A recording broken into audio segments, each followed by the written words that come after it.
એ division પોલીસે ગાંજાના કેસમાં ફરાર આરોપીની સુરતથી ધરપકડ કરી હતી. શહેર એ ડિવિઝન પોલીસ સ્ટેશનની સર્વેલન્સ ટીમે સુરત શહેરમાંથી ઝડપી પાડ્યો હતો. જે તે ભરૂચ એસઓજી પોલીસે આદિત્યપુરમ સોસાયટીમાંથી મસાલાની આડમાં ગાંજા સહિત ₹7,75,000નો મુદ્દામાલ ઝડપ્યો હતો.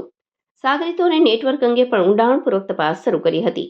અંકલેશ્વર શહેર એ ડિવિઝન પોલીસ સ્ટેશનની સર્વેલન્સ ટીમે એનડીપીએસ એક્ટ હેઠળ નોંધાયેલા ગંભીર ગુનામાં ફરાર રહેલા આ વોન્ટેડ આરોપીને સુરત શહેરમાંથી ઝડપી પાડવાના સફળતા મેળવી છે. ટીમ દ્વારા ટેકનિકલ સર્વેલન્સ અને હ્યુમન ઇન્ટેલિજન્સના આધારે તપાસ હાથ ધરતા આરોપી સુરત ખાતે રહેતા કમલેશ સોહનલાલ તેલીને ઝડપી પાડવામાં આવ્યો હતો. પોલીસ તપાસ દરમિયાન આરોપી પાસેથી અગાઉ માદક પદાર્થોની હેરાફેરી સંબંધિત મહત્વની વિગતો મળી આવી છે. આ કેસમાં મોટી માત્રામાં ગાંજાની જપ્તી સાથે રોકડ રકમ અને અન્ય સામગ્રી મળીને કુલ ₹7,75,950નો મુદ્દામાલ જપ્ત કરવામાં આવ્યો હોવાનું નોંધાયું હતું. પકડાયેલા આરોપીને અંકલેશ્વર લાવી આગળની કાર્યવાહી હાથ ધરવામાં આવી રહી છે. તેમજ તેના અન્ય સાગરીતો અને નેટવર્ક અંગે પણ ઊંડાણપૂર્વક તપાસ ચાલુ હોવાનું પોલીસે જણાવ્યું છે.